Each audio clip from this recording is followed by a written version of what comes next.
मी उभी आहे स्वामी रामानंद तीर्थ मराठवाडा युनिव्हर्सिटीमध्ये. ह्या युनिव्हर्सिटीने गेल्या काही वर्षामध्ये इंटरनॅशनली आपलं पडसाद जे आहे ते उमटवायला सुरुवात केलेली आहे. कुलगुरूंचं याबद्दलचं व्हिजन नक्की काय आहे? चला तर मग बघूया त्यांचं व्हिजन नक्की काय आहे.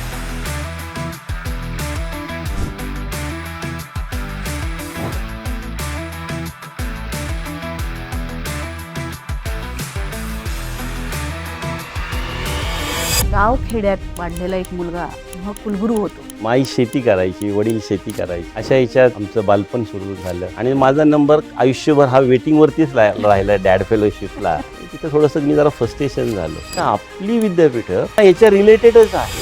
आत्ता सुद्धा AI ची जर कुठं मीटिंग असेल तर दादा मला फोन करून सांगायचे. आणि एखाद्या इंटरव्ह्यूमध्ये फेल झाला, नापास झाला, प्रश्न नाही आले तर जरा जिद्दीतनं पेटून उठला पाहिजे. स्वतःचा जर राग आला तर माणूस पुढे जातो. पण 12वी नंतर असं काय होतं का त्या पालकांचं, विद्यार्थ्यांचं, शिक्षकांचं नातं किंवा प्राध्यापकांचं शून्य होतं. नमस्कार, द प्रिया शो मध्ये तुम्हा सगळ्यांचं स्वागत आहे.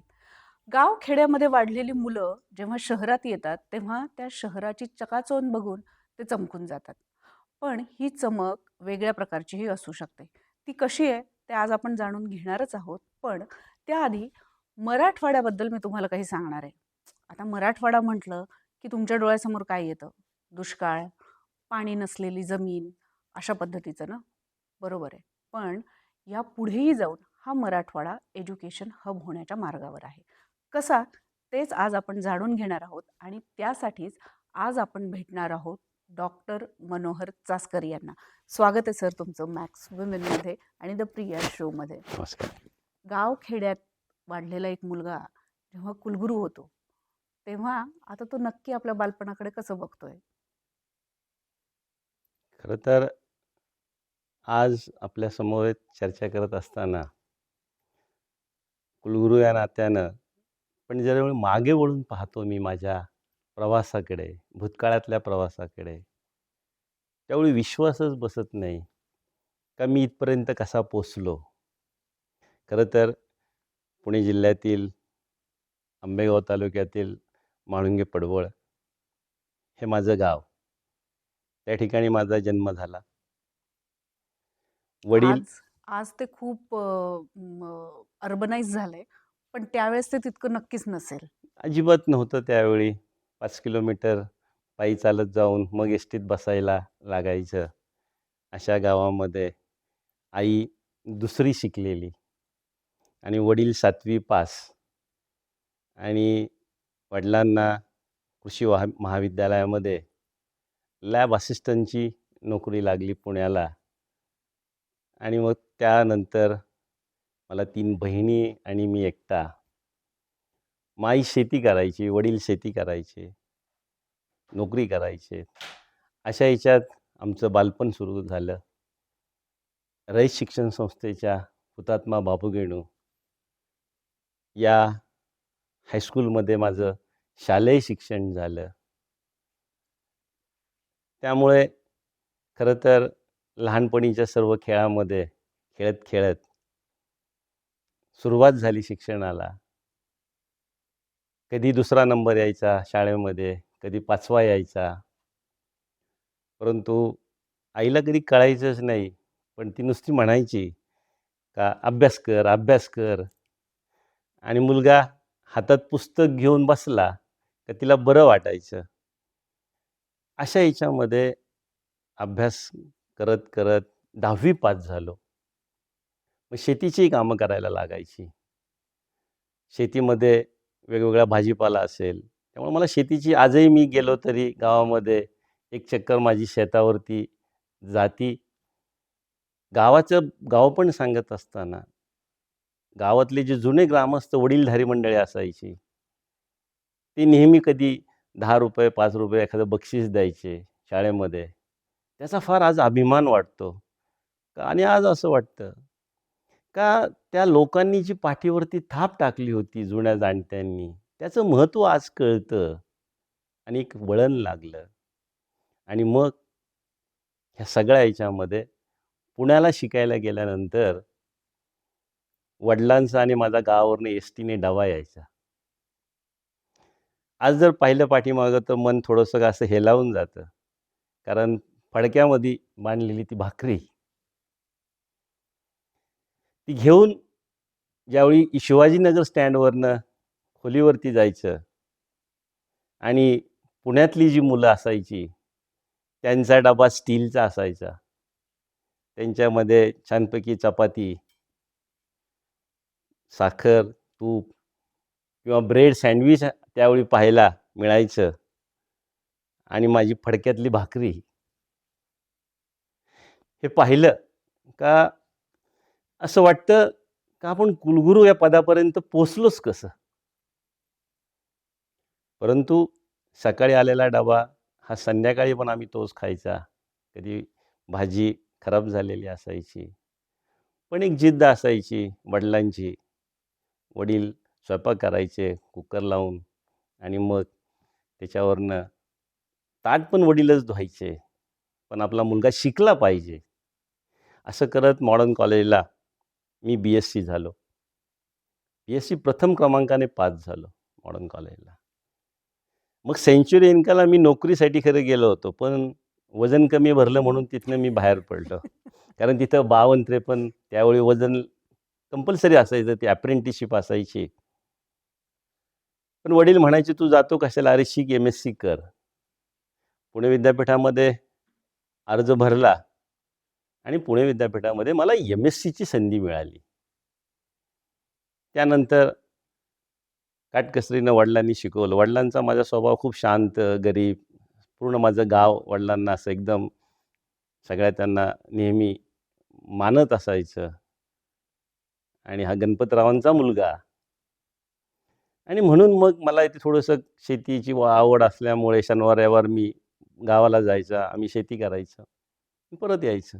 शिकत शिकत MScची गोडी लागली. MSc मी पास आउट झालो.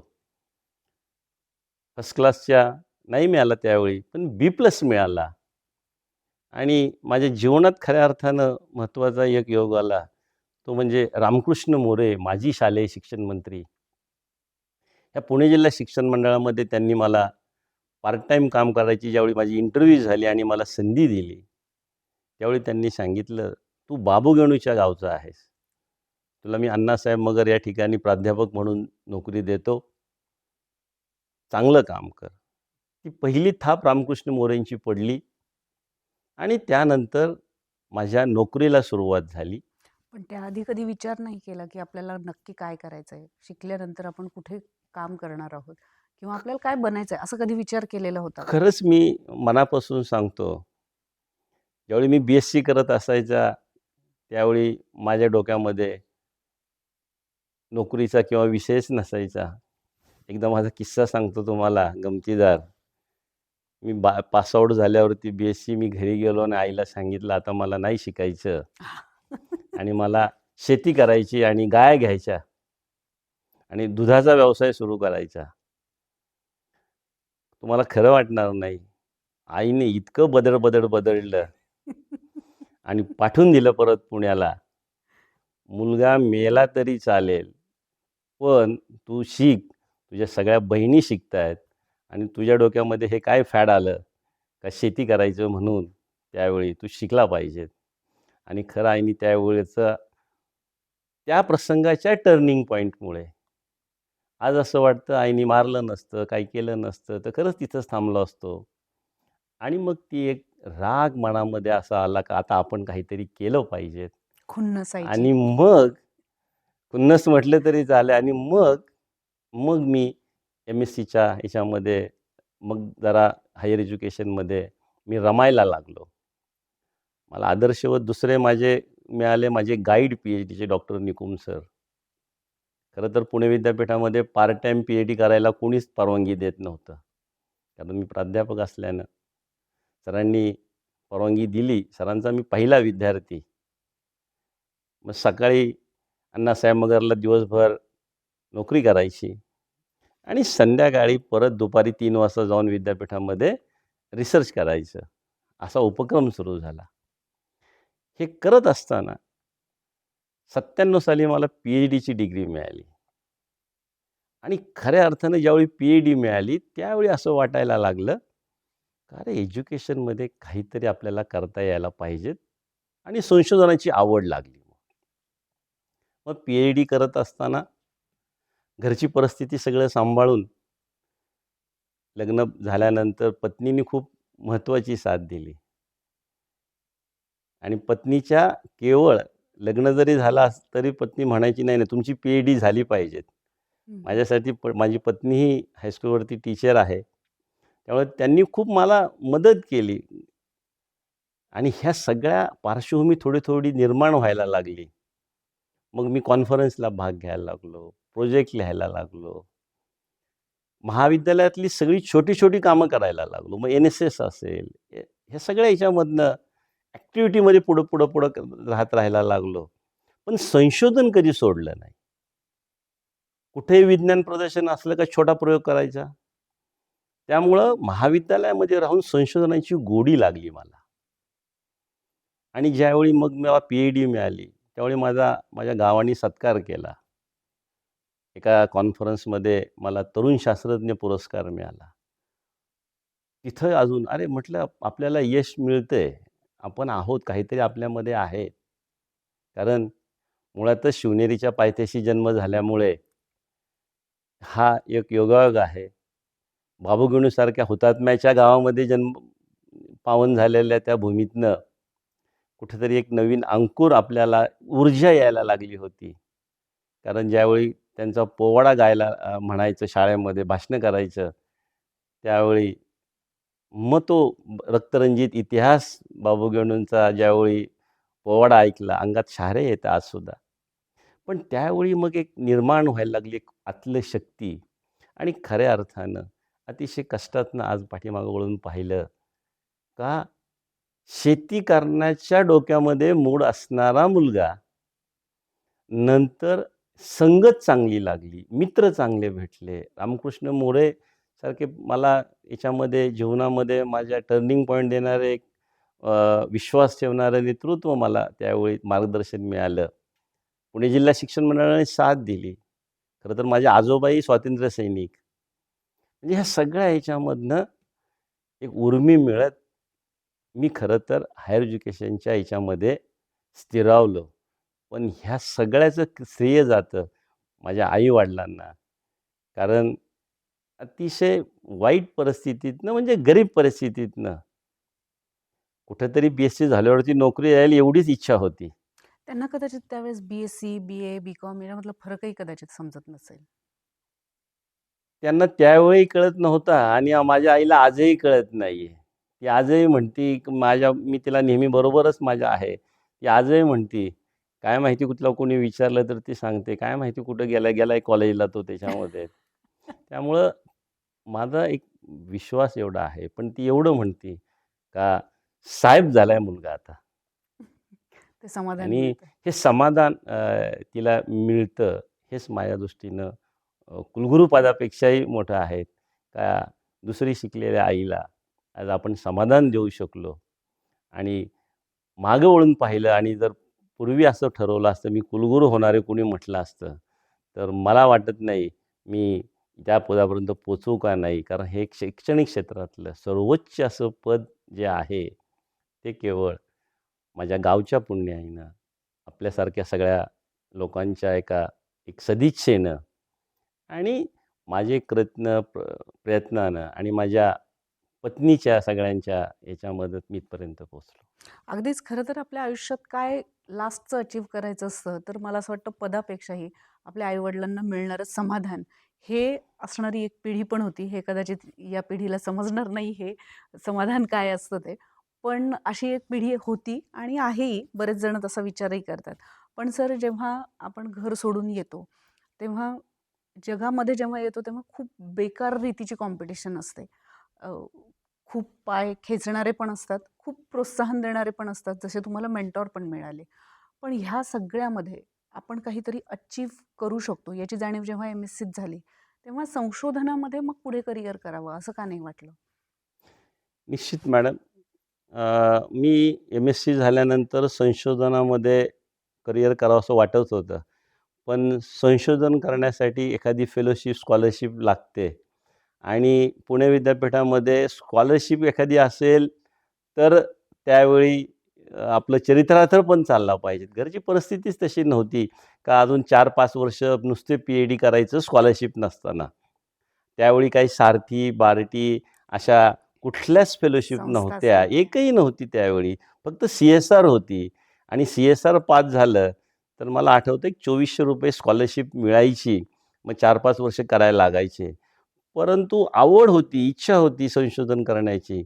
परंतु परिस्थितीपुढे काही करता येत नाही. शेवटी परिस्थिती माणसाला विकलांग बनवते.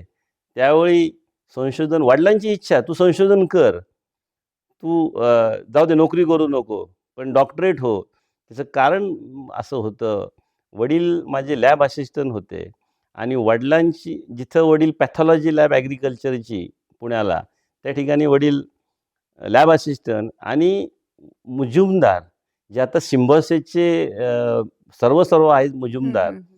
ते मुजुमदार सर तिथं पी-एच-डी करत होते आणि त्यांना ग्लास बिक कुठं बिकर लागणं, मटेरियल लागणं, हे वडील पुरवायचे त्याच्यामध्ये. आणि वडिलांना पण असं इच्छा होती का, अरे माझ्या मुलांनी पण डॉक्टरेट व्हायला पाहिजे. त्यामुळं वडिलांचा फार मला एक हे होतं का बाबा हा डॉक्टर झाला पाहिजे. पण मी म्हटलं नाही, मी जर डॉक्टर 5 वर्षे व्हायला गेले माझे, तर मग हे सगळं थोडंसं कोलॅप्स होईल. 3 बहिणींची लग्न हा सगळा फायनान्शियल. असल्यामुळं फायनान्शियल मॅटर मेन त्याच्यामध्ये होता. म्हणून मी जॉब घेतला टीचिंगचा आणि ते करत मी संशोधनाला सुरुवात केली. संशोधन करताना मी बाहेर ॲप्लिकेशन खूप देशामध्ये केली आणि योगायोगानं मला 97 साली डॅड फेलोशिप मिळाली. डॅड फेलोशिप मिळाल्यानंतर पण माझं दुर्दैव एवढं का माझा नंबर पहिल्याच वेटिंगला होता डॅड फेलोशिपला. जर्मनची जी डॅड फेलोशिप असते. पण त्या देशामध्ये कुणी कॅन्सलच झालं नाही. 30-35 ते फक्त जगातनं घेतात आणि माझा नंबर आयुष्यभर हा वेटिंगवरतीच राहिला डॅड फेलोशिपला. मला ती मिळाली नाही आणि तिथं थोडंसं मी जरा फ्रस्ट्रेशन झालो. पण मी संशोधन चालू ठेवलं पी-एच-डी नंतर सुद्धा. त्यावेळेस खरं तर आजच्यासारखी जशी स्कॉलरशिप्सच्या माहिती आहेत अ, आणि त्या सहज उपलब्ध होतात, तेव्हा अशी खरं तर संसाधनं नव्हती त्यावेळेला. त्याच्यामुळे माहिती मिळणं ही पण एक खूप मोठी गोष्ट होती. निश्चित. त्यावेळी हे काही नसायचं त्याच्यामधनं. मी मेल करायला एन-सी-एलला जायचा. एन-सी-एलला माझ्या गावातल्या आवटे म्हणून होत्या, शोभा आवटे सायंटिस्ट. हं, हं. तर विद्यापीठामध्ये एक कॉम्प्युटर असायचा सी-डॅकला. पण ते वापरायला कोणाला तिथं अलाउड नसायचं सी-डॅकमध्ये जायला. माझ्या डिपार्टमेंटच्या शेजारीच सी-डॅक होतं. आणि तो कदाचित मोठ्या स्क्रीनवाला असेल हां, तो तो एक. तो मग तिथं जायला ते द्यायचं नाही कोणाला. तर तरी तिथं माझा एक मित्र होता, सुतार म्हणून होता, माझा बी-एस-सीचा बॅचमेट. तर तो मला गपचूप तिथनं प्रिंट द्यायचा. म्हणजे लिटरली संध्याकाळी 6 वाजता तो सांगायचा, "तुझी एखादी मेल असेल तर" मी त्याला म्हणतो, "ही मेल टाक."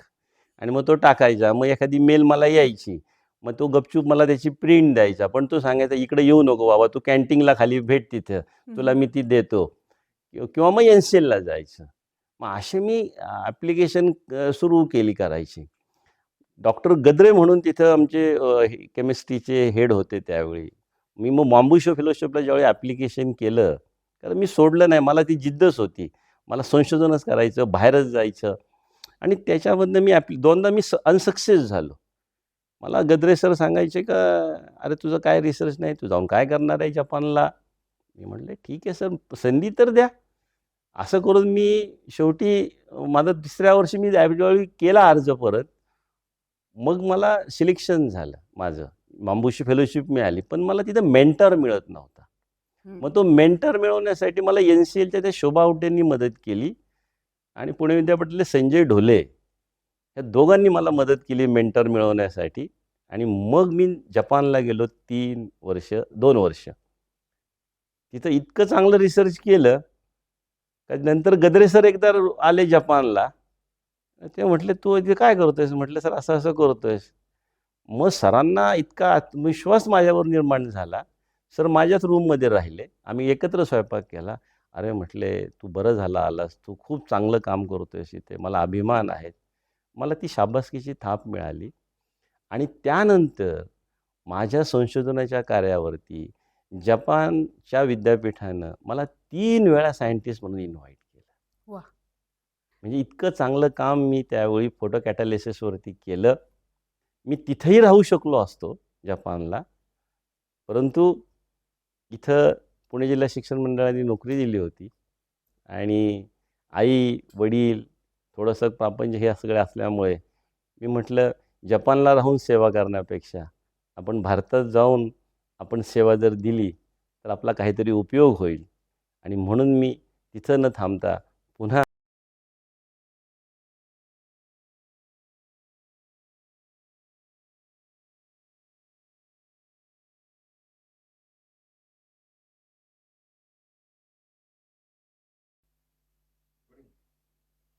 सर, तुम्ही जपानला थांबला नाहीत, परत आलात. पण तिथे असं काय पाहिलं जे तुम्हाला असं वाटतं की आपल्यापेक्षा तिथे ते जास्त महत्त्वाचं आहे किंवा आपण त्याचं अनुकरण केलं पाहिजे? ज्यावेळी मी जपानला गेलो, मी पहिल्यांदाच विमानात त्यावेळी बसलो जपानला जात असताना. त्यामुळे बेल्ट कसा लावायचा इथनं मला शिकायला लागलं. आणि तिथे उतरल्यावरती ज्यावेळी मला माझा म्हणजे प्रोफेसर तुम्ही पहिला विमान प्रवास केला तो थेट नागोयाला जपानचाच. जपानलाच केला. ज्यावेळी मी एअरपोर्टवरती उतरलो जपानच्या, त्यावेळी माझ्या प्रोफेसरनी त्यांचा एक विद्यार्थी पाठवला होता मला घ्यायला. आणि ते माझ्या रेसिडेन्सला घेऊन गेले आणि एक कागद माझ्या हातात त्यांनी ठेवला. कागद हातामध्ये त्यांनी ठेवला. सगळ्या इन्स्ट्रक्शन. आत्तापर्यंत मला अशी सोय होती का ओरली कोणतरी सांगणार आणि आपण ते करणार. पण तिथे गेल्यावरती बोलणार नाही, कागद दिला आणि याप्रमाणे तुम्ही करा. करा. म्हणजे कुलूप कसं उघडायचं तिथपासून ते शॉवर ऑन ऑफ, गिझर ते ऑन ऑफ कसं करायचं हे सगळं कागदावरती लिहिलं होतं आणि समोर लिहिलं होतं. हे मला पहिल्यांदा नवीन सगळ्यांना.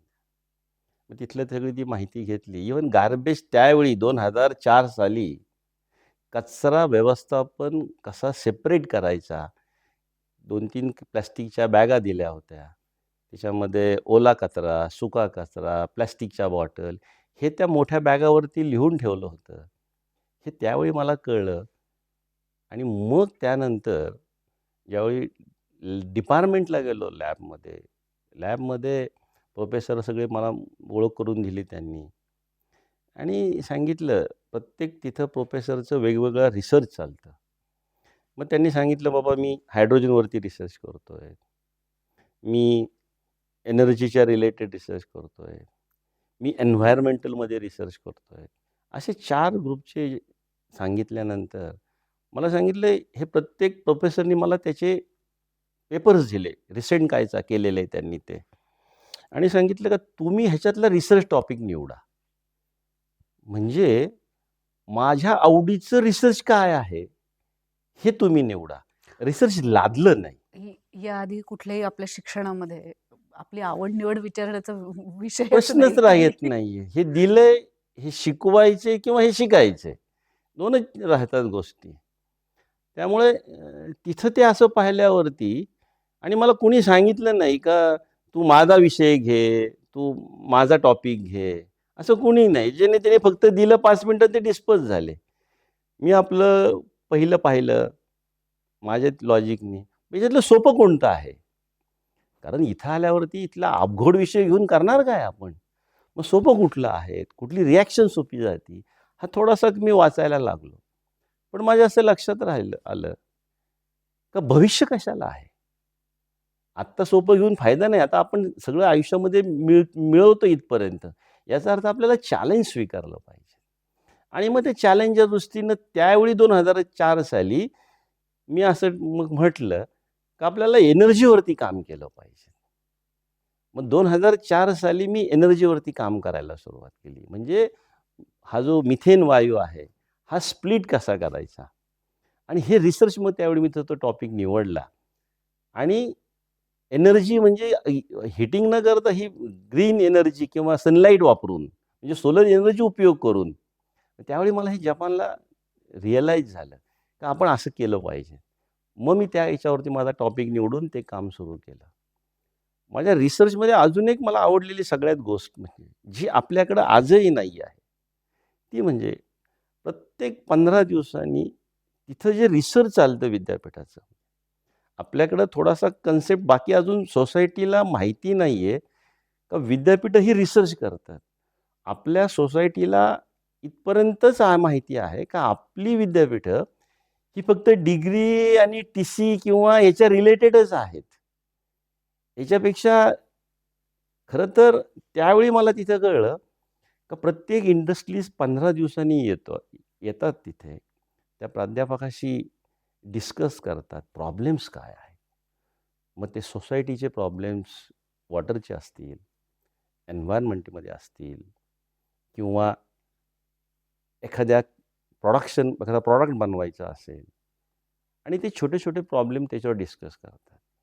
प्रोफेसर 2 तास डिस्कशन प्रोफेसरनी केलं का मग प्रोफेसर सांगतात, "ठीक आहे." ते म्हणतात, "एक लंप सम आम्ही तुम्हाला 10,000 काय जे ₹1,00,000 आम्ही तेवढं देऊ आणि मग तुम्ही आम्हाला एवढे रिझल्ट द्या काय असेल ते."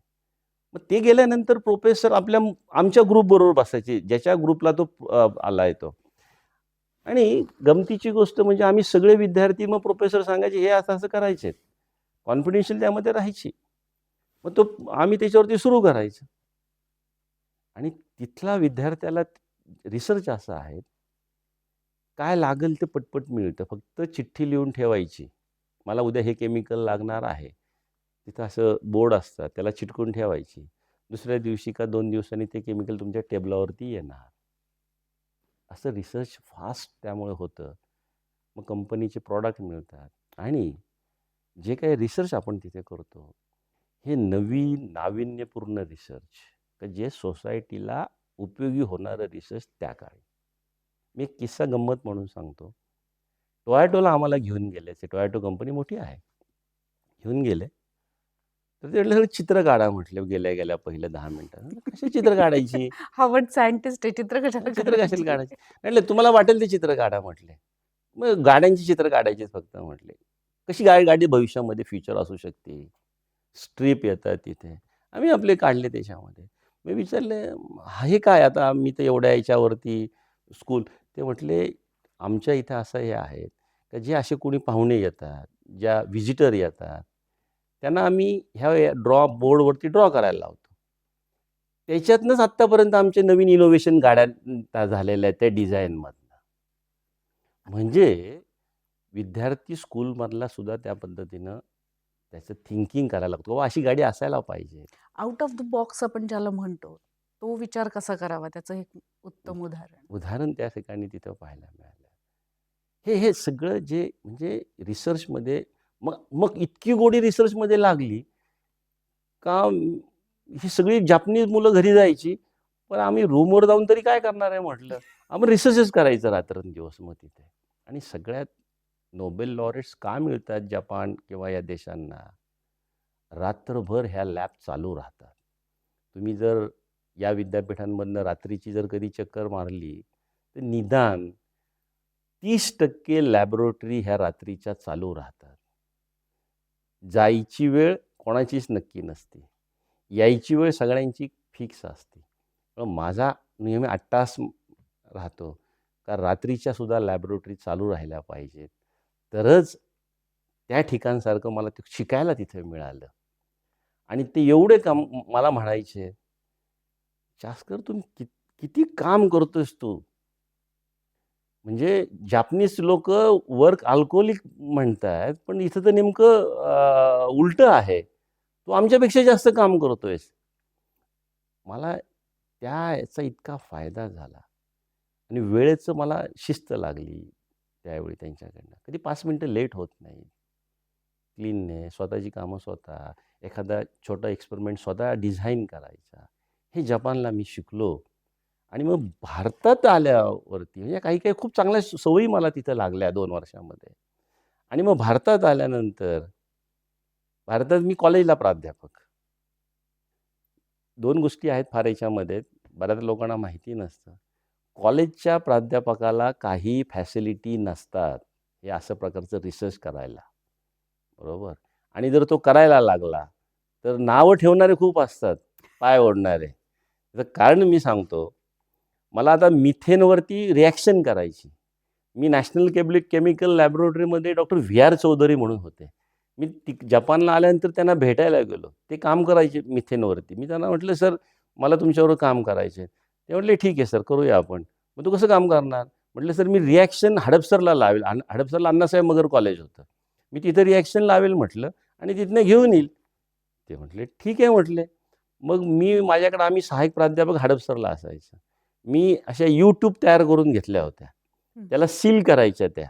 त्याच्यामध्ये मिथेन भरायचा एनसेलमध्ये, ते पॅक करायचा. आणि तो घेऊन हडपसरला जायचा. घेऊन जायचा. ते पण आपल्या मोटरसायकलवरती गाडीला बॅग लावल्यावरती. आणि त्याच्यात त्या 2-3 ट्यूब घेऊन जायचा. कॉलेजला गेल्यावरती 9 वाजता गेलो का पहिले ते तिथं फिलामेंट तयार करून घेतलं होतं.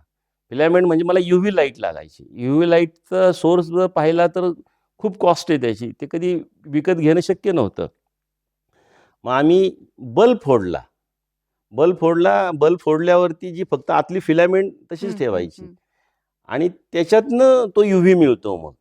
हे जे आपलं बल्ब असतं जुगाड तो संशोधनातला तोडला. जुगाड. मग ते माझे प्राध्यापक मला हसायचे तिथले. हं. ते म्हटले, "काय करणार आहे तू आता? मोठा सायंटिस्ट होणार आहे का? झाले आपली 10 वर्ष सर्व्हिस करायची आणि रिटायरमेंटला जाणार आहेस." ते मला ते नावं ठेवायचे त्याच्यामध्ये. मग मला उत्सुकता राहायची. मी आमच्या प्राचार्यांना सांगायचं, "मग सर, आम्ही असं-असं करतोय बरं का." ते म्हणजे, "हो, हो. कर, कर, कर, कर, कर. काय चांगलं करा सर, चांगलं करा." चांगलं करा पण फॅसिलिटी काहीच नाही. काय चांगलं करणार आहे? मग तिथनं मी तो घेऊन त्याचं ॲनालिसिस करायला परत एन-सीला जायला लागायचं. मग एन-सीला जातपर्यंत ते गॅस लिकेज कमी होऊन जायचा बऱ्याच वेळा. हं. म्हणजे ह्या सगळ्या गोष्टीचा पण जिद्द सोडली नाही. मग एक बॅग पॉलिथिन घेऊन आलो जपानवरनंच. मग त्याच्यामध्ये डिग्रेडेशन करायचं. कॉलेजमध्ये छोटे-छोटे करत राहायचं. नावं ठेवायची लोकं. पुढं-पुढं करण्यासाठी प्राचार्यांच्या किंवा संस्थाचालकांच्या हे काम करतात. मी म्हटलं, "काय फरक पडतोय आपल्याला? करायचं ना, करायचं." पण एक करायचं माझं. मला नेहमी संस्थेमध्ये अजितदादा पवार, खरं तर दुर्दैवाने दादा आज नाही आहेत. पण 2004 साली दादांनी ह्या सगळ्या संशोधनाला मला खूप मदत केली. दादांच्या संस्थेमध्ये दादांचा माझ्यावरती प्रचंड विश्वास आणि दादांनी सांगितलं, "तुला काय पाहिजे ते कर. आपल्याला एक क्लासची संस्था करायची."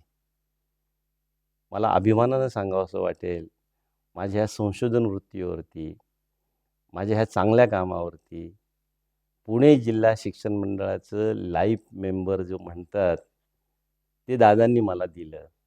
जॉइंट सेक्रेटरी दिलं. आणि दादांनी इतका विश्वास ठेवला का ताटात शेजारी जेवायला बसवलं दादांनी मला. परंतु मला नेहमी एकच सांगायचे, आपल्या सगळ्या संस्थांना मदत केली पाहिजे आणि त्याच्यामधलं अकॅडमिक हेरून एक एक्सलन्स सेंटर बनवलं पाहिजे. आत्तासुद्धा ए-आयची जर कुठं मीटिंग असेल, तर दादा मला फोन करून सांगायचे, "चास्कर ये तिथं, ते बघ काय करायचं ते. तू थांबा तिथं, तुम्ही शिका." म्हणजे ह्या 2004 पासून तर कालपर्यंत दादांचा प्रचंड विश्वास होता आणि तो एक माझं सामर्थ्य होतं. वहिनींचा पण आहेत, मला वहिनी पण चा पण पाठिंबा नियमित राहिलेला आहे. पण ह्या सगळ्या ह्याच्यावरती मला पुणे जिल्हा शिक्षण मंडळामध्ये हे सगळं करण्याची ताकद दिली, ती दादांनी दिली आणि म्हणून माझी संशोधन वृत्ती ही जिवंत जी राहिली आजपर्यंत आहे, ती केवळ पुणे जिल्हा शिक्षण मंडळ आणि माननीय अजितदादांमुळंच ती राहिलेली आहे. हे सगळं संशोधन मला नेहमी वाटतं, एक चांगलं संशोधन देशासाठी, सोसायटीसाठी झालं पाहिजे आणि आपला खारीचा वाटा त्याच्यामध्ये राहिला पाहिजे. हे संशोधनाबाबत अडचणी खूप आल्या. लोकांनी पाय पण ओढले, नावं पण ठेवली. पण एक प्रामाणिकपणा, चिकाटी, जिद्द हे सगळं घेऊन कॉलेजचा प्राध्यापक म्हटलं तर त्यांनी संशोधनापणे पण मागं नाही राहिलं पाहिजे. कारण विद्यापीठामध्ये खूप फॅसिलिटी असतात. विद्यापीठाच्या आणि कॉलेजच्या प्राध्यापकाची बरोबरीच होऊ शकत नाही. पण कॉलेजमध्ये राहून सुद्धा 70 एक इंटरनॅशनल पब्लिकेशन काढणं 2000च्या वरती इंडेक्स राहणं, ह्या चांगल्या गोष्टी मी करू शकलो आणि त्याचं मला आज समाधान मिळतं. पण मी जरी समाधानी असलो, आज मला काहीतरी माझ्या विद्यापीठाची, ज्या विद्यापीठात मी कुलगुरू आहे, त्या विद्यापीठासाठी मला काहीतरी करायचं आहे. मी येणारच होते त्या प्रश्नाकडे. इतका सगळा मोठा संघर्ष तुम्ही केलेला आहे. ग्रामीण भागातून आल्यानंतर काय पद्धतीचा संघर्ष असतो हे तुम्ही तुमच्या शब्दांमध्येच सांगितलेलं आहे. पण आता तुम्ही एका अशा पदावर आहात जिथे अ, अनेक मुलं, अनेक विद्यार्थी तुमच्याकडे बघतायत. तुमचं एक निर्णय आणि अनेकांचे आयुष्य कदाचित बदलू शकतात. अशा स्थितीमध्ये तुम्ही आहात आणि मराठवाड्यासारख्या एका विभागामध्ये अ, तुम्हाला काम करायची संधी मिळालेली आहे. तर आता पुणे जिल्ह्यातून मराठवाड्यामध्ये. तर अशा सगळ्या स्थितीमध्ये आता तुम्ही 2 वर्षाचा कार्यकाळही कंप्लीट केलेला आहे नांदेड युनिव्हर्सिटीचे कुलगुरू म्हणून. अशा सगळ्या कार्यकाळामध्ये आता तुम्ही काय तुमचं व्हिजन आहे, जेणेकरून नांदेड युनिव्हर्सिटी जी आहे, ती कदाचित एज्युकेशन हब बनू शकते, अशी आशा किमान मुलांना निर्माण तरी होईल? निश्चित. ज्यावेळी मी अधिष्ठाता म्हणून सावित्रीबाई फुले पुणे विद्यापीठात काम करत होतो, 750 ते 800 महाविद्यालयाची आणि मी सिलेक्शन डीन झालं असल्यामुळे त्यावेळी इंजिनिअरिंग, फार्मसी, सायन्स, आर्किटेक्चर हे सगळे माझ्या अंडर 750 कॉलेजेस त्यावेळी होती. तो 5 वर्षाचा एक चांगला अनुभव पश्चिम महाराष्ट्रातून घेऊन मी मराठवाड्यात आलो. खरं तर मी सोलापूरच्या आणि औरंगाबादला कधी आलोच नव्हतो. मराठवाडा दूरच राहिलं आहे माझं. पण मला इथं आल्यावरती एक संधी मिळाली आणि मग माझ्या असं लक्षात आलं का मराठवाड्यामध्ये जी काही सगळे विद्यार्थी आहेत, ह्यांच्यामध्ये एक वेगळ्या प्रकारचं पोटॅन्शियल आहे. कुठलं पोटॅन्शियल आहे? तर हे फार हार्ड वर्कर आहेत हे विद्यार्थी. मग असं असताना मी जर अभ्यास केला, आपणही जर कधी सगळा जर महाराष्ट्राचा अभ्यास घेतला, या मराठवाड्यातले जे ज्युनियरचं इथलं हब आहे, हे महाराष्ट्रात लातूर पॅटर्न आणि हा नांदेड पॅटर्न गाजलंय. हा गाजलेला आहे किंवा आहे. दरवर्षी 300-400 डॉक्टर मराठवाडा या नांदेड आणि लातूरमधनं दिले जातात. IITsमध्ये जातात.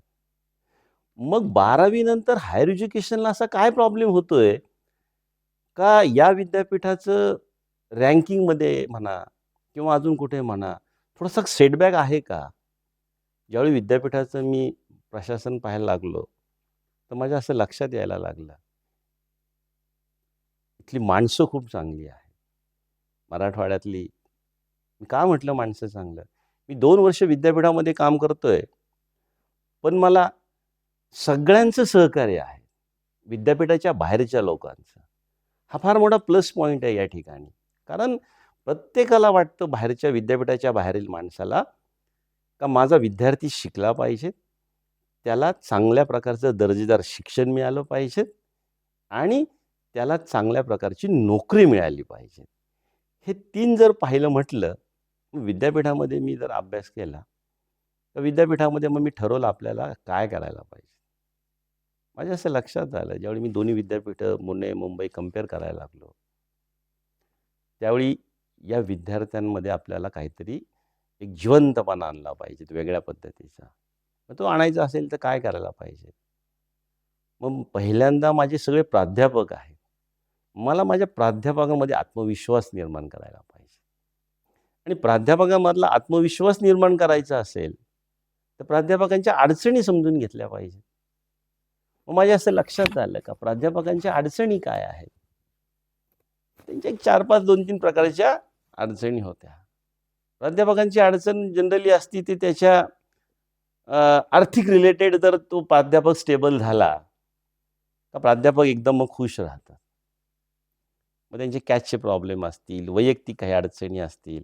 मी पहिल्यांदा या विद्यापीठात आल्यावरती पहिल्यांदा एक सगळ्या प्राध्यापकांना घेतलं एकत्रित आणि सांगितलं, पहिले 4 महिने मला तुमच्या सगळ्या अडचणी सोडवायच्या. मी काहीच करणार नाही म्हटलं. मला एकदा तुम्ही खुश झाले पाहिजे सगळे.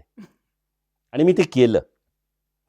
मला अभिमानाने मी सांगतो, माझ्या प्राध्यापकाच्या विद्यापीठातल्या 2-2 जे वर्षे कॅचचे पेंडिंग होते, मी धडाधड निर्णय घेऊन सगळ्यांचे कॅचची प्रकरणं नियमाने सगळ्यांना पहिलं त्यांचं सगळे ते अडचणी सोडवल्या प्राध्यापकांच्या. त्या प्राध्यापकांना वाटलं, अरे आता कुलगुरू जरा आहेत, आपलं काम केलं म्हणजे कुलगुरू खुश आहेत. मग आता प्राध्यापक म्हटलं, आता आपल्याला काय करायला पाहिजे? मग विद्यार्थ्यांच्या काय अडचणी आहेत? खरं तर या विद्यार्थ्यांना आहे ना, चांगल्या प्रकारचं स्किलिंग आणि चांगल्या प्रकारचं नॉलेज द्यायला पाहिजे. मग मागच्या याच्यामध्ये कुठले कोर्सेस झालेत का? काय द्यायला पाहिजे? शहरात कुठले कोर्सेस आहेत? एक्सपोजर काय शहरामध्ये मिळतं आणि इथं काय मिळतं? इथं कुठल्या प्रकारचं एक्सपोजर द्यायला पाहिजे? पण एक्सपोजर द्यायचं म्हटलं, पहिल्यांदा त्या विचार करायला पाहिजे का हा विद्यार्थी शहरात जायचा का विचार करतो? त्याला जर इथं ₹150 मिळायला लागले, तर तो ₹100 साठी का शहरात जाणार आहे? पहिल्यांदा मी पाहिलं का इथं जॉब प्लेसमेंट आपल्याला वाढवायला पाहिजे. विद्यापीठाच्या इतिहासामध्ये पहिल्यांदा जॉब फेअर मी घेतलं गेल्या वर्षी या ठिकाणी. 70 कंपन्या आल्या. मी म्हटलं ठीक आहे, सिलेक्शन नाही होऊ दे ह्यांचं.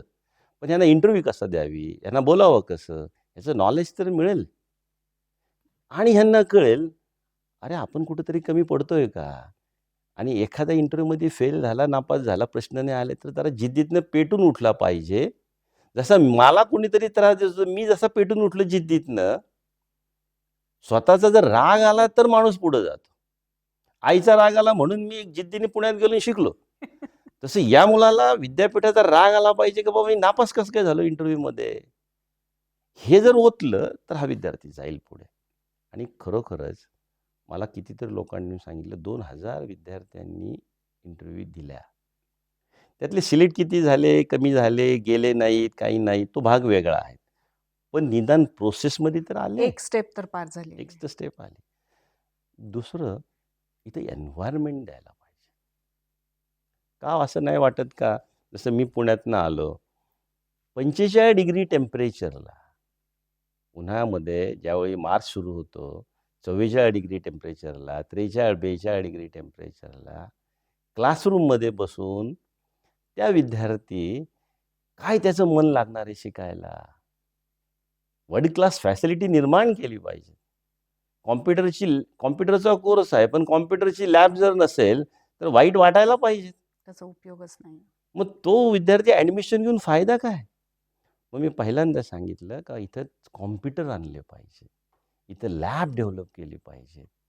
पण ती लॅब पण कशी मग? 2 टेबल लावायचे आणि त्याच्यावरती कॉम्प्युटर ठेवलं, नाही त्याला फील येणार.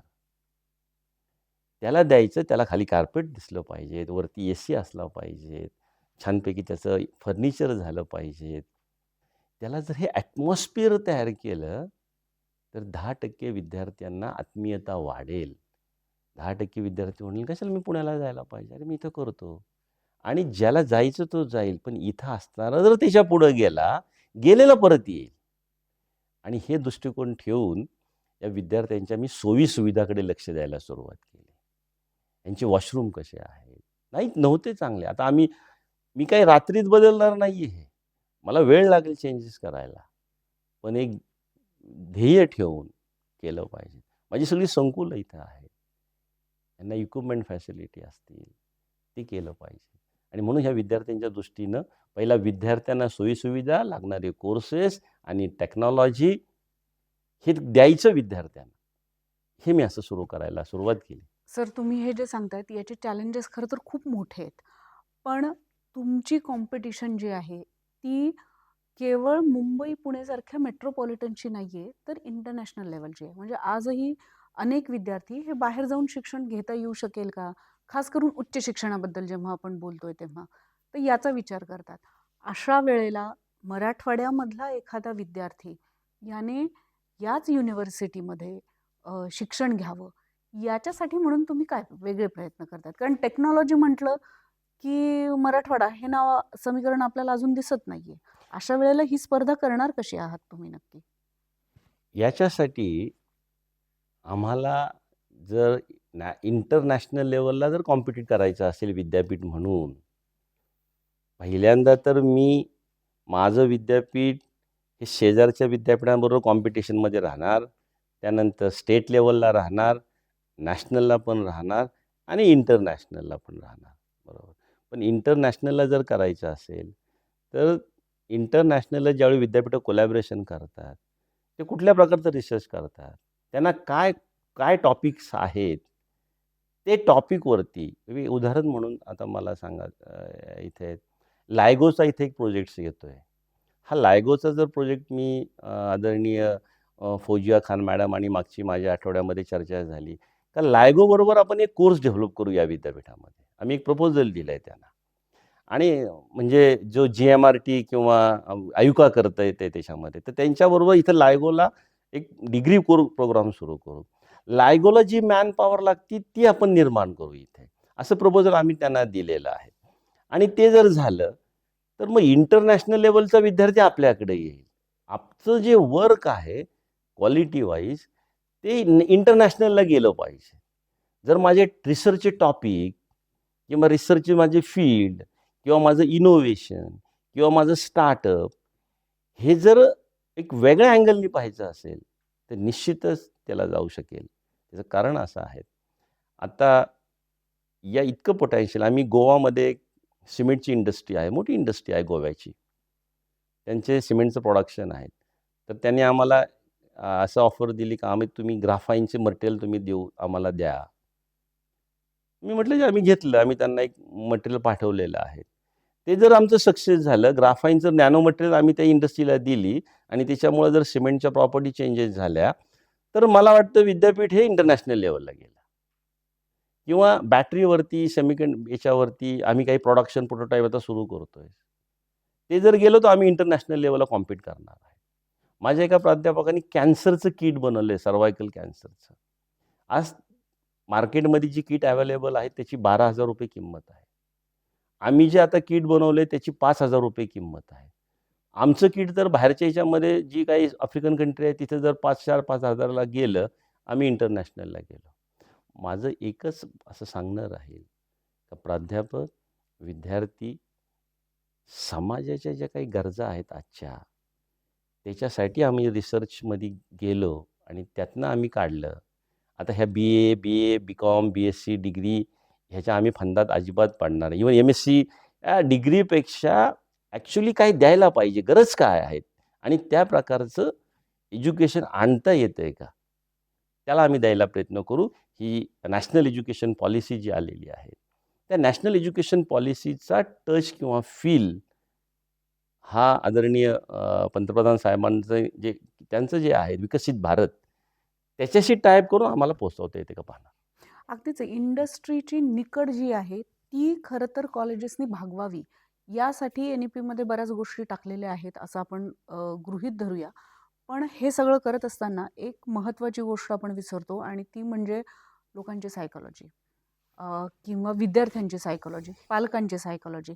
जसं तुम्ही सांगितलंत की तुम्ही जेव्हा कुठला तरी कोर्स निवडला तेव्हा कदाचित त्यावेळेला पालकांना माहिती नव्हतं. पण आता मात्र पालक खूप जास्त जागृत आहेत, विद्यार्थीही खूप जास्त जागृत आहेत. अशा वेळेला इंटरनॅशनल स्टुडंट आपल्याकडे येण्याचं महत्त्वाकांक्षी धोरण तुमच्याकडे आहे. पण याबरोबरीनं या मराठवाड्यातलाच विद्यार्थी मुंबई, पुणे, नाशिक, नागपूर इकडे जाऊन शिकण्यापेक्षा तो मराठवाड्यातच शिकावा. नांदेडचा विद्यार्थी नांदेड युनिव्हर्सिटीमध्येच राहावा. ह्याच्यासाठी म्हणून वेगळ्या काही उपाययोजना तुम्ही केलेल्या आहेत का? निश्चित. खूप चांगला प्रश्न म्हणजे आजच्या याच्यामध्ये आपण मला विचारलेला. या मराठवाड्यातल्या मुलांसाठी इथंच काहीतरी आपल्याला करायला पाहिजे आणि ते करत असताना स्टेक होल्डर जे आहेत, ते स्टेक होल्डरमध्ये विद्यार्थी एक स्टेक होल्डर आहे. विद्यार्थ्याला आम्ही सांगू महत्वाचं शकतो, आहे. महत्त्वाचा स्टेक होल्डर. त्याच्याशी आमचा डायलॉग चालू असतो, तो भेटत असतो, त्याला बोलत असतो. पालक दुर्दैवानं काय झालंय, हायस्कूलपर्यंत 12वी पर्यंत पालकही फार काळजी घेतात मुलांची. पण 12वी नंतर असं काय होतं का त्या पालकांचं, विद्यार्थ्यांचं आणि शिक्षकांचं नातं किंवा प्राध्यापकांचं शून्य होतं. म्हणजे काय नक्की त्याच्यामध्ये होतं, जन्म झाल्यापासून पालक इतके त्या मुलांच्या बरोबर अटॅच राहतात, त्याचा वाढदिवस सगळं पार ॲडमिशन सगळ्यापर्यंत 12वी पर्यंत. शेवटचा पेपर त्याचा 12वीचा आणि रिझल्ट एकदा लागला आणि तो एकदा कुठं हायर एज्युकेशनला गेला तर त्याचं नातं संपतं. संपतं इन द सेन्स, जाऊ द्या बाबा, तो आता मोठा झालाय अकॅडमिक. अकॅडमिकचं. माझं एवढं म्हणणं राहील, खरं तर 12वी नंतरच नातं वृद्धिंगत व्हायला पाहिजे अकॅडमिकमध्ये. हे जर झालं ना, तर ही पहिली एक मोठी महत्त्वाची चेंजिंग स्टेप होणार आहे. मग त्याच्या पाठीवरती हात टाकणं, त्याला कधीतरी त्याच्याशी एकदा जेवण घ्या सकाळचं, संध्याकाळचं. कधीतरी एकदा त्याच्या प्राध्यापकांशी भेटा महिन्यातनं, काय करतो, येतोय का नाही, कसा त्याचं काय परफॉर्मन्स आहे. हायर एज्युकेशनमध्ये घेतला पाहिजे त्याच्यामध्ये तो. मग त्याच्यामुळे खूप चेंजेस होणार आहेत. हा एक.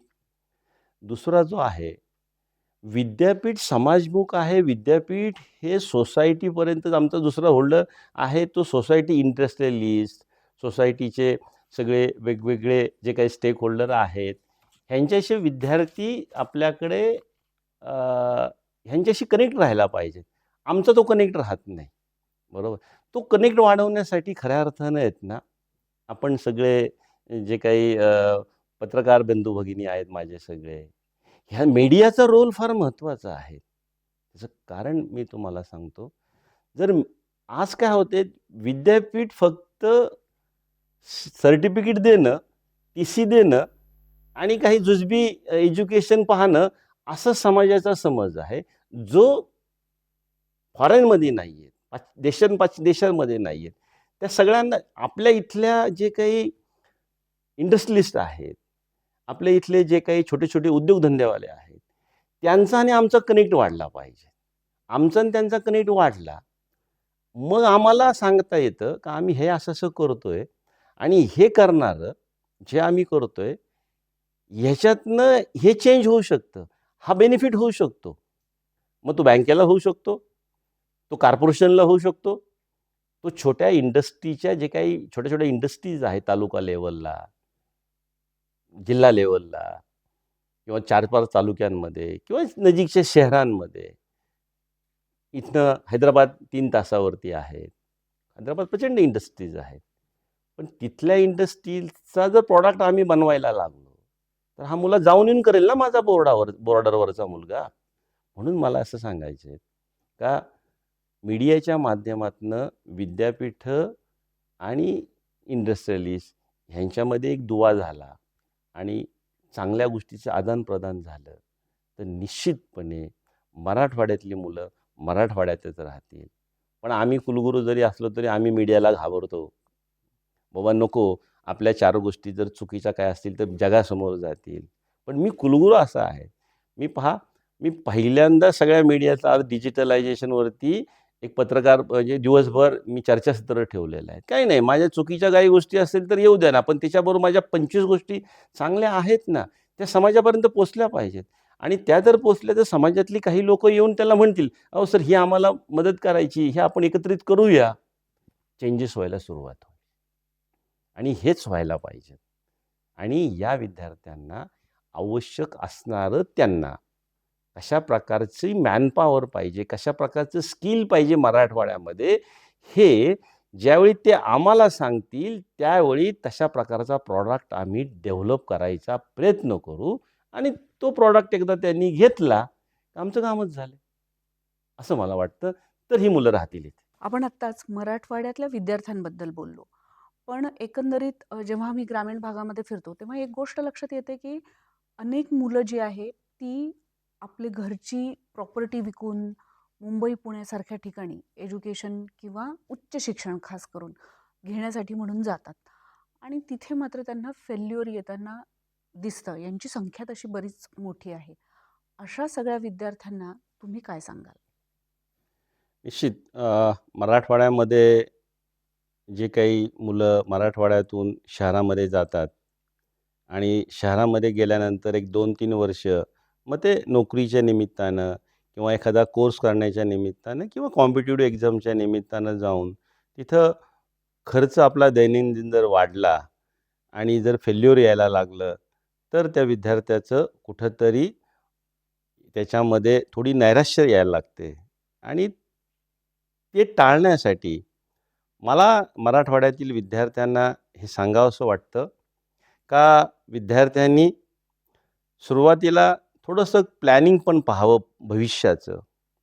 आणि कुठलेही आईवडिलांना किंवा बाकीच्या आपल्या एन्व्हायरमध्ये कुठेही डिस्टर्ब न होता आपल्याला एखादा जर कोर्स करायचे असतील, तर विद्यापीठासारख्या ठिकाणी आपण जर सांगितलं का माननीय कुलगुरू सर, पुण्या मुंबईला हे कोर्सेस आहेत, ह्या सुविधा मिळतात, ह्या प्रकारच्या एक्सपोजर अवेलेबल आहे, ते आपण विद्यापीठामध्ये करावं.